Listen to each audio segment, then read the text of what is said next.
Sekarang kita akan belajar tentang abstrak class.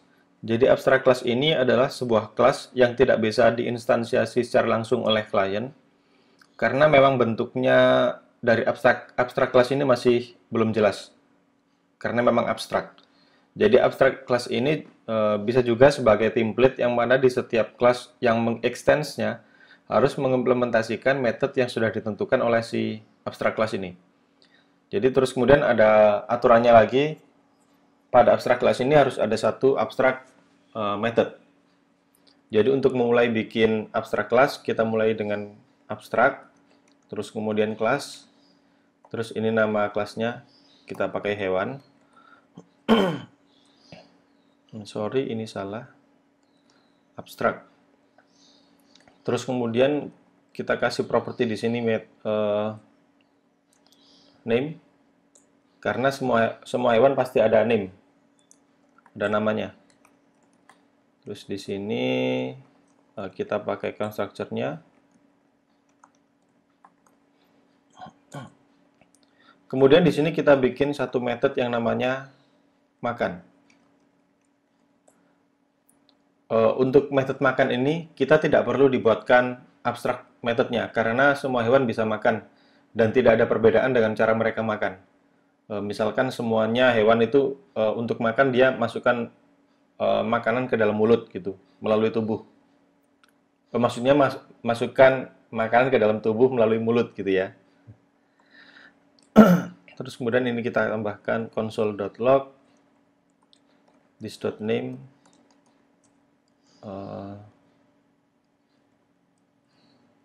sedang makan misalkan. Terus kemudian di sini kita pakai bergerak metodenya. Yang mana ini void. Nah, untuk satu metode ini karena dia masih belum jelas, karena dia abstrak ya, dia belum jelas bergeraknya nanti seperti apa. Jadi hewan itu kan banyak bergeraknya, bisa terbang, bisa lari, atau bisa dengan berenang, atau melata, dan lain-lain. Nah, karena bergerak ini masih belum jelas, maka kita bikin satu abstrak method di sini. Jadi kita tambahkan abstrak, dan ini nggak usah pakai seperti ini. Ini kita kasih seperti ini. Jadi ini seperti interface. Contohnya, kita hanya nambahin apa namanya nama metodenya aja. Oke, jadi ini masih belum jelas bergeraknya seperti apa, tapi dia sudah jelas ada nama dan bisa makan gitu ya. Sekarang kita bikin satu kelas lagi yang namanya kucing misalkan.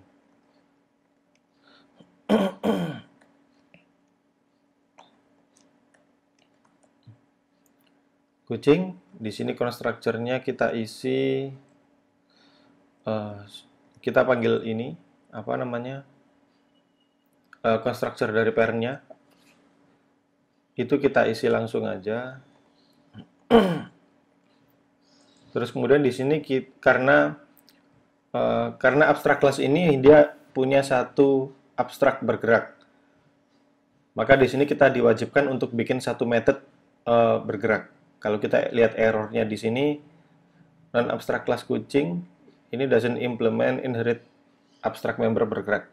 Jadi kita harus bikin satu method bergerak di sini.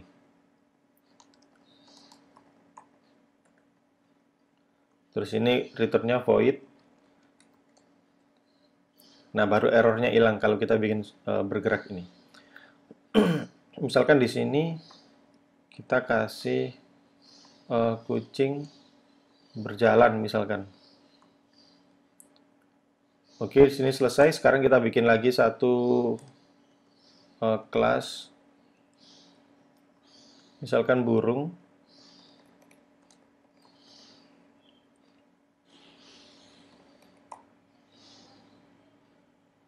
Burung terbang.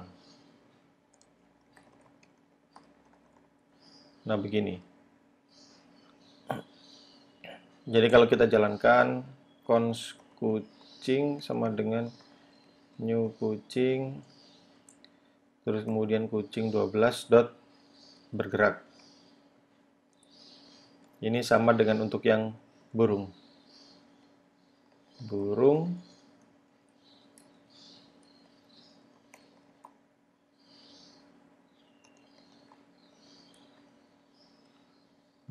kita jalankan deno run. Nah, kucing berjalan, burung terbang. Jadi dari sini kita bisa tahu bahwa abstrak class ini menyuruh atau dia bikin satu aturan bahwa jika ada kelas yang mengextend ini, kelas hewan ini, dia wajib ada satu method yang namanya bergerak. Jadi agar kelas ini lebih jelas, maka dia menaruh aturan seperti ini. Jadi kelas di bawahnya ini harus ada bergerak. Jadi dengan begini, karena kita sudah bikin metode bergeraknya, maka abstrak kelas ini menjadi jelas bahwa bergerak ini di setiap kelas anaknya itu punya cara atau metode yang berbeda-beda implementasinya. Begitu. Jadi sekian dulu, semoga paham dengan materi abstrak ini. Jika ada bingung atau pertanyaan, silakan tulis di kolom komentar. Kita ketemu di video berikutnya.